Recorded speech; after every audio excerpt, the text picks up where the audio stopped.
नमस्कार दोस्तों, मैं विनय दुबे मुंबई से। पौराणिक काल में एक पारस पत्थर का उल्लेख आता है। हमारे हिंदू धर्म के ग्रंथों में, हमारे सनातन धर्मों में ग्रंथों में एक पत्थर है, पारस पत्थर, जिसका जिक्र हमेशा आता रहा है कि वो चीज़ अगर किसी को छू दे, पारस पत्थर अगर किसी को छू दे, किसी सामान को, वस्तु को या लोहे को, तो वो सोना हो जाता था। ऐसी किंवदंतियाँ और कहानियाँ पुराने ज़माने से चली आ रही हैं, सुनाई देती है, हमने बचपन में बहुत सुनी है। आज उस पारस पत्थर की खोज हो गई भारत के अंदर।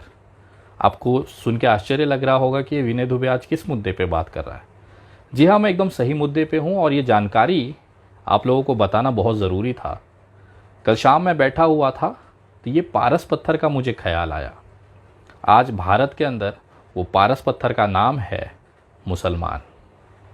उस पारस पत्थर का नाम है इस्लाम, कुरान। जी हाँ, ये एक ऐसी चीज़ें हैं, मुसलमान एक ऐसी चीज़ हो गई है कि जो भी इस चीज़ को करीब जाएगा, जो भी इस चीज़ से उलझेगा, वो सोना हो जा रहा है। आपने देखा होगा गोधरा दंगों में जिस तरह से मुसलमानों का कत्ले आम किया गया, उसके बाद एक मुख्यमंत्री सीधे देश का प्रधानमंत्री हो जाता है, नरेंद्र दामोदर दास मोदी। जिस पार्टी में नरेंद्र दामोदर दास मोदी जी हैं, उस पार्टी का शायद ही कोई बंदा होगा जो इस मुसलमान शब्द से अछूता होगा, इस्लाम से अछूता होगा या कुरान से अछूता होगा। क्योंकि इनके लिए कुरान, इस्लाम और मुसलमान ऑक्सीजन से कम नहीं है। जिस तरह से हम ऑक्सीजन अंदर लेते हैं तो हम जिंदा रहते हैं, उसी तरह से देश में एक बड़ा तबका है जो बिना मुसलमानों के नाम लिए ज़िंदा रह ही नहीं सकता। और ये कौम इतनी सब्र और बरकत देती है कि एक रोड छाप गुंडा भी लोगों का हीरो बन जाता है। जिस तरह से कल दिल्ली में एक अपराधी जो इतना डरपोक था कि अपना घर बार छोड़कर भाग गया था, पहले सेशन कोर्ट में उसकी ज़मानत खारिज हुई, फिर हाई कोर्ट में मुंह के बल गिरा और वहाँ पर ज़मानत खारिज हुई। ये बंदे को लोगों ने कंधे पर बैठाकर पुलिस स्टेशन पहुँचाया। इतनी खूबसूरत तस्वीर भारत में हो ही नहीं सकती। लेकिन पता है वो आदमी को आखिर जेल क्यों जाना पड़ा? उसके पीछे भी एक शब्द था, मुसलमान। वहाँ पे जो नारे लगे थे वो किसके लिए लगे थे? मुसलमान। आज देश में एक बड़ा तबका मुसलमानों के नाम पर जिंदा है, उनकी भीख पे पल रहा है।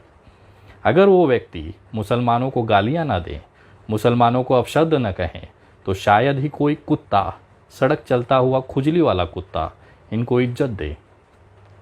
इन्होंने अपने लिए ज़िंदगी भर काम किया, लेकिन वो शोहरत, वो हैसियत हासिल न कर पाई।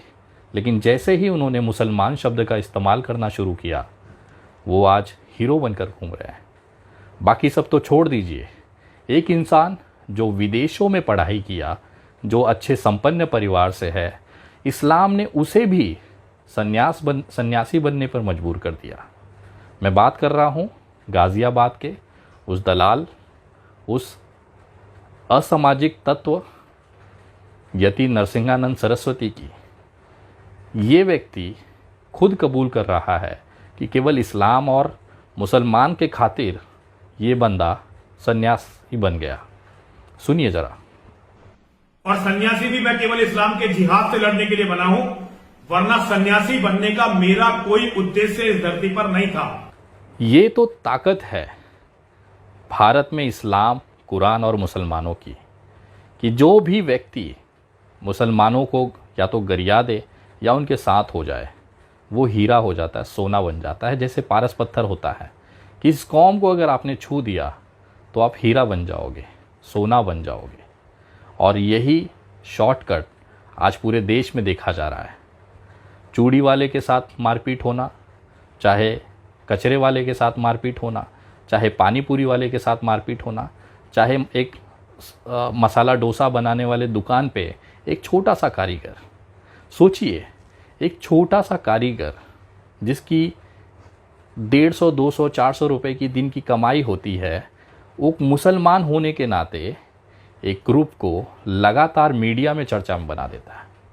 ये तो ताकत है मुसलमान और इस्लाम की, कि एक अदना सा इस्लामिक मुसलमान व्यक्ति उन हिंदू नेताओं को चमका देता है जो अपनी पूरी ज़िंदगी अपना पिछवाड़ा रगड़ देते हैं, लेकिन गली के बाहर उनकी कोई औकात नहीं होती।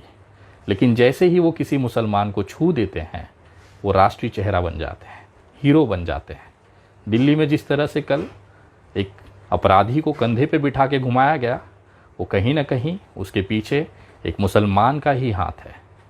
वो मुसलमान का नाम लेता है, उनको गालियां देता है। आज वो सोना हो चुका है। आपको पता है उमर खालिद भाई जेल में क्यों हैं? क्योंकि वो मुसलमान है। ऐसे तमाम लोग आज जेलों में बंद हैं क्योंकि वो मुसलमान है। कहीं ना कहीं ये इस्लाम और मुसलमान की ताकत दिखाती है इस देश के अंदर, इस भारत के अंदर। उनकी सुंदरता और उनकी सब्र दिखाती है। कितना सब झेलने के बाद भी ये कौम कभी शिकायत नहीं करती है, क्योंकि इनके कुरान में लिखा है कि सब्र रखिए, ऊपर वाला फैसला करेगा। तो कहीं ना कहीं मैं सलाम करता हूँ, सैल्यूट करता हूँ इस्लाम के मानने वालों को, हमारे देश के मुसलमानों को, कि आपकी फेंकी हुई भीख के टुकड़े पर आज इतने सारे लोग पल रहे हैं। अगर आप नहीं होते तो शायद इनको गली का कुत्ता भी न पहचान रहा होता। एक अदना सा ठेले वाला, एक अदना सा पानी पूरी वाला भी कुछ लोगों को चमका कर हीरा बना देता है, सोना बना देता है। ये तो आप मुसलमानों की ताकत है। मैं सैल्यूट करता हूँ, मैं धन्यवाद करता हूँ कि आप हमारे देश में इसी तरह से ऐसे चमकाने के लिए, ऐसे सोने बनाने के लिए आप बने रहें। लेकिन ऊपर वाला आपके साथ हमेशा है। हम जैसे हिंदू भाई, सनातनी भाई आप लोगों के साथ हमेशा है। चाहे कितना भी कष्ट आए, चाहे कितनी भी तकलीफ़ें दी जाए, हम कभी भी आपका साथ नहीं छोड़ेंगे। क्योंकि लोगों के आंखें बंद करने से अंधेरा नहीं होता।